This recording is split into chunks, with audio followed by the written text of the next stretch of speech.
రాత్రింబవళ్ళు కష్టపడి చదువుకొని కళాశాలలకు పోయి అక్కడి నుండి మరి విశ్వవిద్యాలయాలకు పోయి రాత్రింబవళ్ళు అక్కడ కూడా కష్టపడి ఎన్నో కష్టాలను ఎదుర్కొని బాబాసాహెబ్ అంబేద్కర్ గారి సాక్షిగా మరి వారు ఇచ్చిన రాజ్యాంగం మనకి ఏదైతే ఇచ్చిందో ఆ రాజ్యాంగ మరి ఫలాల వల్ల ఈరోజు నేను మీ ముందర ఒక ఐపీఎస్ ఆఫీసర్గా నిలబడ్డ అమలారా అక్కలారా. నిజంగా బాబాసాహెబ్ అంబేద్కర్ గారు లేకపోయిండుంటే నేను కూడా ఎక్కడో కూలి పని చేస్తుండేవాడిని, బర్రెలు కాస్తుండేవాడిని, గొర్రెలు కాస్తుండేవాడిని. కానీ ఈరోజు బాబాసాహెబ్ అంబేద్కర్ గారి వల్లనే ఈరోజు మనం అందరం కూడా బతికి బట్ట కడుతున్నాం. మరి ఈరోజు ఇదే అంబేద్కర్ గారి సాక్షిగా ఈరోజు మరి ఈ పేద వర్గాలకు, ఎస్సీ ఎస్టీ బీసీ మైనారిటీ వర్గాలకు ఈ తెలంగాణ రాష్ట్రంలో జరుగుతున్న అన్యాయం గురించి 2 నిమిషాలు మనం మాట్లాడుకోవాలి. మాట్లాడుకుందామా? గట్టిగా చెప్పండి. మాట్లాడుకోవాలి. మిత్రులారా, ఇదే బాబాసాహెబ్ అంబేద్కర్ గారిని పెద్దలు గౌరవనీయులు మనకు తెలంగాణను పోరాడి తీసుకొచ్చిన కేసీఆర్ గారు బాబాసాహెబ్ అంబేద్కర్ గారికి 125 అడుగుల ఎత్తైన విగ్రహాన్ని ఇచ్చి గౌరవించిండు. అదే విధంగా 1300 కోట్లతోని కట్టిన సచివాలయ భవనానికి బాబాసాహెబ్ అంబేద్కర్ గారి పేరు పెట్టిండు కేసీఆర్ గారు. మిత్రులారా, మళ్ళొకసారి చెప్తున్నా, మీకు ఇక్కడనే దగ్గర షేక్పేటలో ఒక గురుకుల పాఠశాల ఉన్నదా? షేక్పేటలో ఒక గురుకుల పాఠశాల ఉన్నది.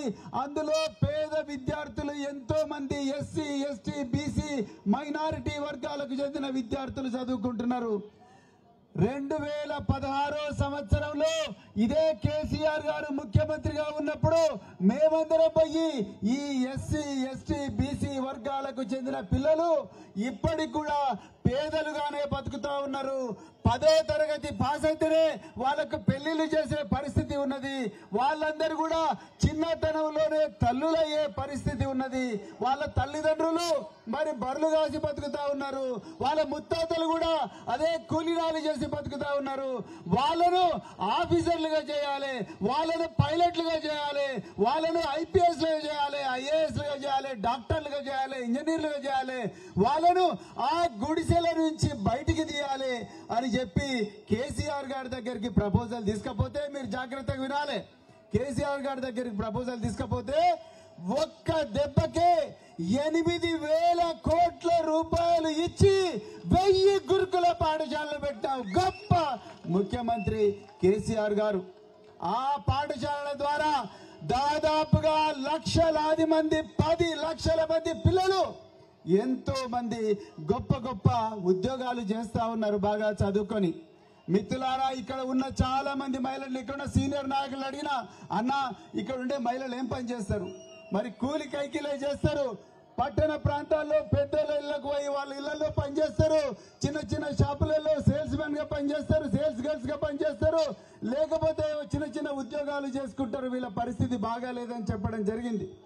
కానీ కేసీఆర్ గారు ఈ పేదరికం నుంచి వీళ్ళని విముక్తి చేయాలని చెప్పి ఒక్కొక్క విద్యార్థి మీద 1,20,000 రూపాయలు సంవత్సరానికి ఖర్చు చేసి వాళ్ళందరూ కూడా అమెరికా, ఆస్ట్రేలియా, లండన్, ఎక్కడెక్కడో ప్రపంచంలో ఎన్ని ఖండాలుంటే అన్ని ఖండాలకు పంపించి డప్పులు కొట్టిన చేతులతోనే డాలర్లు కూడా సంపాదించే విధంగా మన బిడ్డలను తయారు చేసిన గొప్ప ముఖ్యమంత్రి మరి కేసీఆర్ గారు.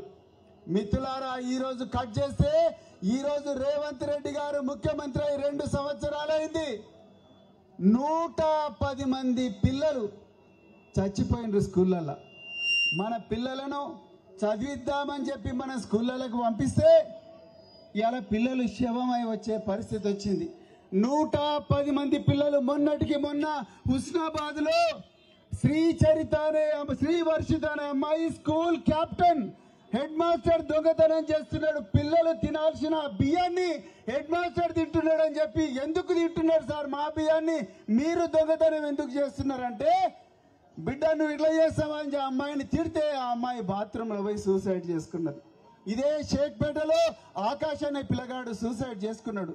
బచ్చలకూర శ్రీకాంత్ అనే పిల్లగాడు భువనగిరిలో సూసైడ్ చేసుకున్నాడు. ఆ విధంగా 110 మంది పిల్లలను చంపిన దుర్మార్గులు ఈ కాంగ్రెస్ నాయకులు ఏ ముఖం పెట్టుకొని మన దగ్గరికి వస్తున్నారు. సైదాబాద్ లో ఉండే జువెనైల్ హోమ్ లో పిల్లలను చదివిద్దామని తల్లిదండ్రులు పంపిస్తే ఆ పిల్లల మీద ప్రిన్సిపల్ లైంగికంగా అత్యాచారం చేస్తే కనీసం ఆ పిల్లలను పరామర్శించలేనికి పోని సీతక్క గారు ఇవాళ మన దగ్గరకు వచ్చి హస్తం గుర్తుకు ఓటేయమని అడుగుతా ఉన్నారు. రక్తం తడిసిన చేతులతోని హస్తం గుర్తుకు ఓటేయమని అడుగుతా ఉన్నారు. వీళ్ళు మన పిల్లలను కాపాడుకుంటారా? ఒక్కసారి ఆలోచించండి. కేసీఆర్ గారు ఎస్సీ ఎస్టీ బీసీ మైనారిటీ వర్గాల ప్రజలకు అందరు కూడా వీళ్ళు ఎన్ని రోజులు కూలి పని చేస్తారు, ఎన్ని రోజులని బోర్లు దోముకుంటూ బతుకుతారు, ఎన్ని రోజులని బర్రెలు కాసుకుంటూ బతుకుతారు. వీళ్ళు కూడా డాక్టర్లు, ఇంజనీర్లు, కాంట్రాక్టర్లు కావాలంటే రేవంత్ రెడ్డి ఈ వర్గాలకు సంబంధించిన డబ్బులన్నీ కూడా కేవలం మెగా కృష్ణారెడ్డికో లేకపోతే పొంగులేటి శ్రీనివాసరెడ్డికో లేకపోతే సీఎం రమేష్ కో ఇంకెవరికో వాళ్ళ దగ్గరున్న కాంట్రాక్టర్లకు వాళ్ళ బంధువులకు ఇస్తున్నారు. మనను మాత్రం బోళ్ళు దోమమంటున్నారమ్మా, మనను మాత్రం కూలినాలు చేయమంటున్నారు. పొద్దున 2 గంటలకు లేచి అన్నం వండుకొని సత్తి కట్టుకొని రేడియో జాకెట్ వేసుకొని అందరూ నిద్రపోతుంటే మనం చీపురు కట్టలు పట్టుకొని రోడ్లు ఊడవాలంట.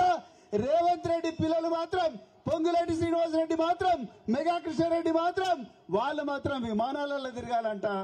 మరి ఎప్పుడైనా చూసిరా? కేసీఆర్ గారి సమయంలో మన పేద బిడ్డలందరూ కూడా విమానాలు ఎక్కి అమెరికా పోయినరు, లండన్ పోయినరు, ఆస్ట్రేలియా పోయినరు, ప్రతి చోట పోయి మంచిగా ఇంగ్లీష్ లో మాట్లాడుతున్నారు, డాలర్లు సంపాదిస్తున్నారు మన పిల్లలు. కానీ అలా రేవంత్ రెడ్డి వచ్చిన తర్వాత చచ్చిపోయి శవాలై తిరిగి వస్తున్నారు. కనీసం పిల్లల శవం చూద్దామంటే కూడా ఉస్మానియా హాస్పిటల్కి పోయి మార్చురీలో పిల్లల శవాలను ముట్టుకునే పరిస్థితి లేదు రేవంత్ రెడ్డి పాలన. మరి ఏద్దామా రేవంత్ రెడ్డికి ఓటు? గట్టిగా చెప్పండి ఏద్దామా? గట్టిగా చెప్పండి ఏద్దామా? బరాబర్ మనం కారు గుర్తుకే ఓటేయాలి. కేసీఆర్ గారిని మళ్ళీ ముఖ్యమంత్రి చేసుకోవాలి. ఇక్కడ ఈ జూబ్లీహిల్స్ లో మాగంటి సునీత గారి కారు గుర్తుకే మనం ఓటేయాలని చెప్తూ కారు గుర్తుకే గట్టిగా చెప్పండి, కారు గుర్తుకే. జై తెలంగాణ.